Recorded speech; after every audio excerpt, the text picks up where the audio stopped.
Berlin, in the 1800s, was a city of transformation. Its streets echoed with the sounds of horse-drawn carriages, street vendors, and the chatter of a growing population. By the early 19th century, Berlin's population had reached nearly 200,000, making it one of Europe's most dynamic capitals. In this video, we use modern AI tools to bring historic paintings, engravings, and prints to life, letting us shift perspective, change camera angles, and move through the same scenes in ways their original artists never could. First, I want to talk about this view shows the Brandenburg Gate. By 1800, the Brandenburg Gate stood as Berlin's grand entrance from the west. Its 6 Doric columns rose proudly, crowned with the quadriga chariot atop, facing the city. In the foreground, mounted guards patrolled while carriages clattered along the cobbled street. Horse hooves struck sparks from the stones as townspeople and travelers passed beneath the monumental arch. The air carried the scent of leather, hay, and smoke from nearby hearths. By the time Napoleon's forces marched through Berlin in 1806, contemporary accounts describe a tense crowd, both awed and anxious at the soldiers' presence. This gate mattered not just as architecture, but as a symbol of Prussian power and civic pride. Later, the quadriga was taken to Paris and returned, reshaping the city's iconography. Today, Brandenburg Gate remains one of Berlin's most visited landmarks, its silhouette instantly recognizable. This view shows Unter den Linden. By the early 1800s, Unter den Linden had become Berlin's central boulevard, stretching from the city palace to the Brandenburg Gate. Trees lined both sides, their leafy canopies filtering sunlight onto cobbled streets. Carriages jostled for space with pedestrians, soldiers, and street hawkers. Street musicians played under archways, while the aroma of roasted chestnuts mixed with fresh bread from nearby bakeries. Crowds sometimes overflowed, slowing the passage of state officials or merchants. This thoroughfare was a lifeline for commerce, diplomacy, and public life. By the mid-century, the boulevard saw renovations with gas lamps and broader sidewalks, shaping the city's elegant, modern identity. Today, it remains Berlin's iconic promenade, echoing its 19th century rhythm. This view shows the Berlin Palace, Stadtschloss. By 1800, the Stadtschloss dominated the Spree's northern bank. Its Baroque facades and ornate towers reflected royal authority, housing the Prussian kings and their court. Foreground shows palace guards, while carriages approached the main gates. Courtiers in rich fabrics mingled with servants and scribes. The palace was a hive of planning, politics, and ceremony. Yet, with large crowds and frequent state events, accidents were not uncommon, and records mention near clashes between guards and curious citizens. The palace mattered as the seat of power, shaping Berlin's governance and influence. Later, after 1918, it would fall into neglect and demolition. Remarkably, modern reconstruction allows visitors to glimpse its former grandeur along the Spree today. This view shows Gendarmenmarkt. By 1800, Gendarmenmarkt was already one of Berlin's most elegant squares. The twin cathedrals, French and German, flanked the square, their steeples piercing the skyline.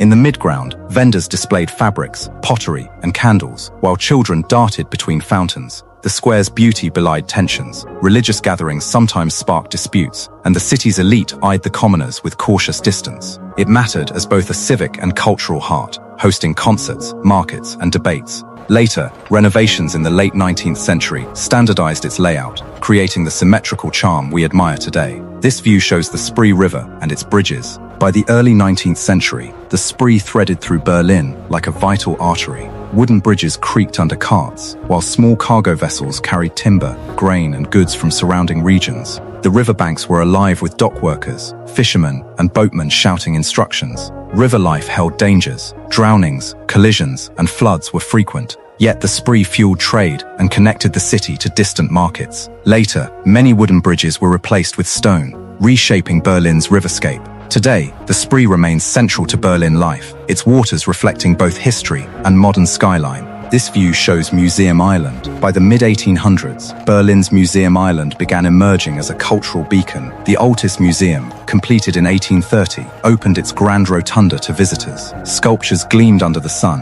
while scholars and aristocrats wandered its halls. Foreground shows carriage arrivals and foot traffic on museum steps. Crowds often jostled for entry, and curators worried about preservation. The island mattered as a hub of education, art, and Prussian intellectual pride. Over decades, new museums appeared, forming a complex we recognize today as one of the world's great cultural sites, still accessible for visitors and historians alike. This view shows Markt. By the early 1800s, Markt thrived as a commercial hub. Stalls brimmed with produce, textiles, and trinkets. Merchants shouted prices, horses neighed, and townspeople haggled over goods. The air smelled of fresh bread, herbs, and livestock. Crowds often made passage slow and tense. Thefts and scuffles were common. This market mattered as Berlin's everyday economic center, supporting artisans, tradespeople, and urban life. Later renovations introduced permanent shops and standardized streets. Today, Markt is a lively cultural and shopping quarter, echoing its vibrant 19th century origins. This view shows Alexanderplatz. By 1800, Alexanderplatz had begun its rise as Berlin's busiest square. Open and wide, it connected major streets, with carriages, carts, and pedestrians moving in all directions. Street performers entertained, while newsboys called out bulletins. The hub also carried risk. Crowded intersections and horse-drawn traffic often caused accidents. The square mattered for transport, commerce, and public gatherings. By the late 19th century, electric trams and urban planning transformed the area into the heart of modern Berlin. Today, Alexanderplatz remains a central meeting place, linking history with city life.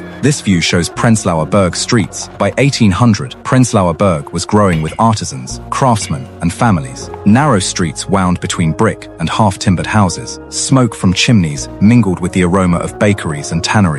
Children played in alleys, while merchants loaded goods onto carts. The area faced risks from fire and disease, but its workshops fueled Berlin's industry and creativity. Later, urban reforms widened streets and improved sanitation. Today, Prenzlauer Berg retains its residential charm, with echoes of its 19th century community life. This view shows Tiergarten. By the early 1800s, Tiergarten was Berlin's principal green space. Trees and ponds dotted wide promenades where citizens strolled or picnicked. Horse riders and carriages traversed winding paths, while birds and wildlife animated the landscape. Even in leisure, danger lurked, unpredictable weather, and occasional poaching occurred. The park mattered for urban respite, recreation, and public gatherings. Later landscaping efforts added structured avenues and monuments. Today, Tiergarten remains a peaceful haven amid Berlin's modern bustle. This view shows Berlin's street life at night. By the mid-1800s, as lamps illuminated streets, Berlin transformed. Shadows stretched across cobbled lanes. Tavern sounds, distant church bells, and horse-drawn wheels created a living nocturnal symphony. Lanterns flickered on the facades of inns, theaters, and residences. Nightlife held both allure and danger. Thieves, accidents, and overcrowding were common.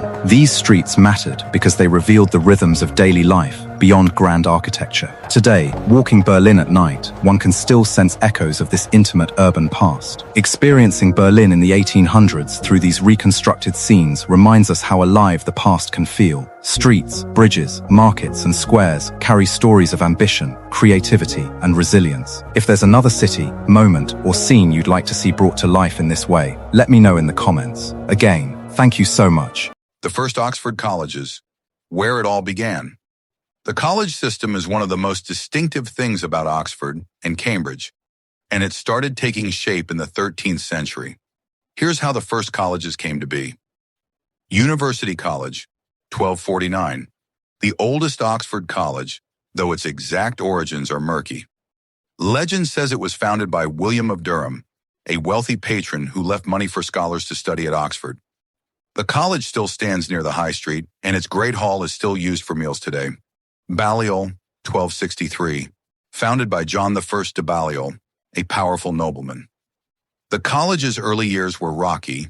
There were actual feuds between different benefactors, but it eventually became one of Oxford's most prestigious institutions. Balliol has a reputation for producing prime ministers, scholars, and general overachievers. Merton, 1264, founded by Walter de Merton, who was the Lord Chancellor of England, basically the chief legal advisor to the king. Walter was meticulous. He wrote detailed statutes that made Merton a self-governing corporation with its own rules and officers. This model became the template for all future Oxford colleges.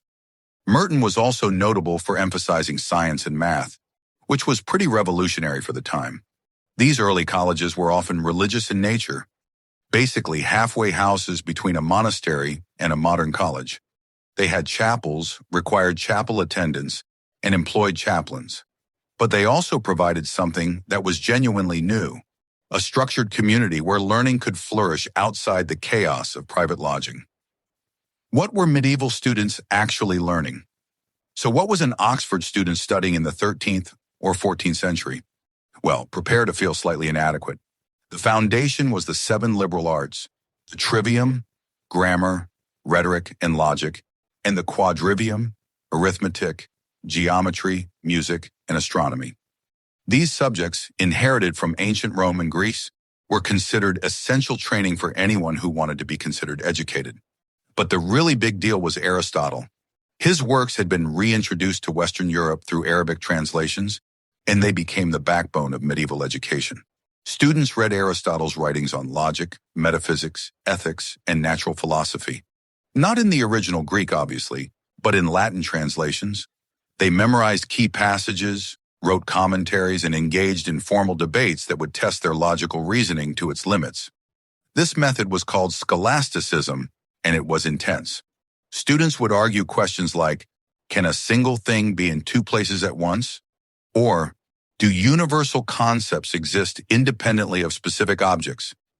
These debates might sound absurd to modern ears, but they trained medieval minds in precision, logical rigor, and careful text analysis, skills that proved incredibly valuable in law, theology, and government. The Black Death hits Oxford now for a genuinely dark chapter. The Black Death, the plague that swept across Europe between 1347 and 1351, devastated Oxford just as it devastated everywhere else. Perhaps a third to half of England's population died. Some Oxford colleges lost almost all their members. Others teetered on the edge of extinction. The effects were profound and long-lasting. With so few scholars left, the bargaining position of those who survived actually improved. Wages for teachers went up.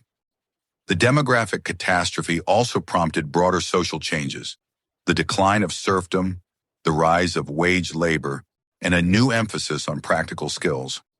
Oxford eventually recovered, but it took decades. The university that emerged from the plague was leaner, more adaptable, and, despite the devastation, ready for the next chapter. Late medieval Oxford, Wycliffe and the Lollards. Even during the difficult late medieval period, Oxford produced some remarkable scholars.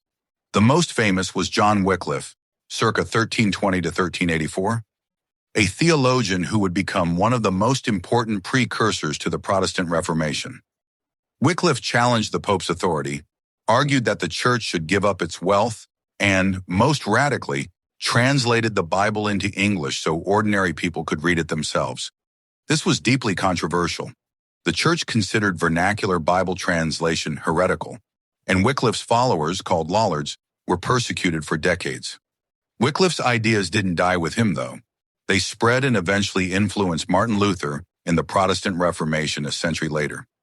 Oxford, it turned out, could be a hotbed of radical religious thought, and this would become even more dramatic in the 16th century.